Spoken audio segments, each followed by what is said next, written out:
रविवार 1 बजे प्रदेश के कैबिनेट मंत्री कैलाश विजयवर्गीय कृषि कॉलेज में आयोजित जैविक मेले में सम्मिलित हुए, जहां उन्होंने किसानों को यूरिया खाद के नुकसान बताते हुए प्राकृतिक जैविक खेती को बढ़ावा देने की अपील की है। उन्होंने कहा कि गांव में कभी किसी व्यक्ति को शुगर नहीं होती थी, लोग हमेशा स्वस्थ रहते थे, लेकिन आज गांव-गांव में शुगर और कैंसर के पेशेंट बढ़ गए हैं। इसका जिम्मेदार यूरिया खाद है। मंत्री कैलाश विजयवर्गीय ने कहा कि प्राकृतिक खेती और ऑर्गेनिक खेती आज देश और समाज की आवश्यकता है। इससे किसानों को 2-3 साल जरूर हानि हो सकती है, लेकिन उनका स्वास्थ्य अच्छा रहेगा। मंत्री कैलाश विजयवर्गीय ने कहा कि भारत कृषि प्रधान देश है और कृषि भारत की इकोनॉमिक रीढ़ की हड्डी है, लिहाजा सरकार के द्वारा किसानों के हित में लगातार काम किए जा रहे हैं। देखिए, भारत कृषि प्रधान देश है और भारत की इकोनॉमी की रीढ़ की हड्डी है कृषि, और निश्चित रूप से सरकारों ने काफ़ी ध्यान दिया, और विशेषकर भारतीय जनता पार्टी की सरकार आई है तब से गांव का विकास हुआ, गांव में सड़कें पहुंची, बिजली पहुंची, उनके उत्पादन को मार्केट दिया है, एमएसपी के रेट मिले हैं, किसान सम्मान निधि के माध्यम से किसानों के पास हर साल पैसा पहुंचता है। किसान उन्नत हो, गांव उन्नत हो, कृषि उन्नत हो, ये माननीय प्रधानमंत्री जी का, भारतीय जनता पार्टी का और हमारे प्रदेश के मुख्यमंत्री का सपना है। इस दिशा में हम लोग काम भी कर रहे हैं, हमारी सरकार काम कर रही है। पर एक बहुत बड़ी चुनौती आज समाज के सामने और सारी दुनिया के सामने है कि यूरिया के उत्पादन से बीमारियां बढ़ रही हैं। यूरिया के उत्पादन से मनुष्य की आयु कम हो रही है।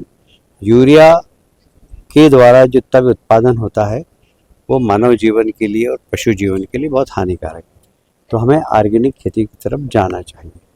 इसीलिए हमारे प्रदेश के मुख्यमंत्री जी ने कहा कि हम पशुधन, हम गौशालाओं का विस्तार करेंगे, हम गोवंश का विस्तार करेंगे और गोवंश से प्राप्त गोबर, गोमूत्र को ज़्यादा से ज़्यादा उपयोग खेती में लेंगे यूरिया की जगह। सरकार इस बारे में विचार भी कर रही है, योजना भी बना रही, पर इसमें बिना किसान के सहयोग से संभव नहीं है।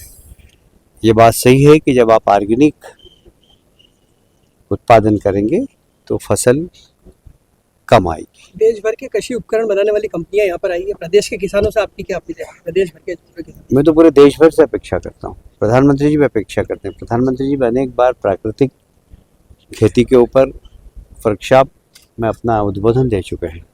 और प्राकृतिक चिकित्सा, प्राकृतिक खेती और ऑर्गेनिक खेती ये आज समाज की आवश्यकता है, देश की आवश्यकता है। किसानों को आर्थिक रूप से 2-3 से 8 साल तक हानि हो सकती है, पर उनका स्वास्थ्य अच्छा रहेगा। आने वाली पीढ़ी, अब गांव में शुगर पहुंच गई, गांव में कैंसर पहुंच गया।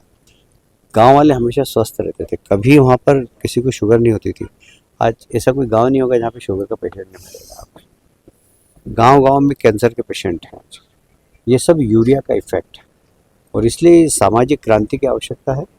सरकार नहीं कर सकती है, ये किसान स्वयं अपने संगठन बनाकर कर सकते हैं।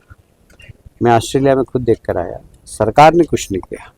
किसानों ने ऑर्गेनिक खेती को बढ़ावा देने के लिए, जैसे हमारे यहाँ किसान संघ है, वैसे उन्होंने फार्मर्स यूनियन बनाई और 10,000, 20,000 एकड़ में वहाँ पर वो ऑर्गेनिक फार्मिंग कर रहे हैं, और उसके उत्पादन को सही रेट मिले, इसलिए उन किसानों ने एक मॉल बनाया, और उस मॉल के अंदर सारा ऑर्गेनिक सामान मिलता है और वहाँ लाइन लगकर बिकता है।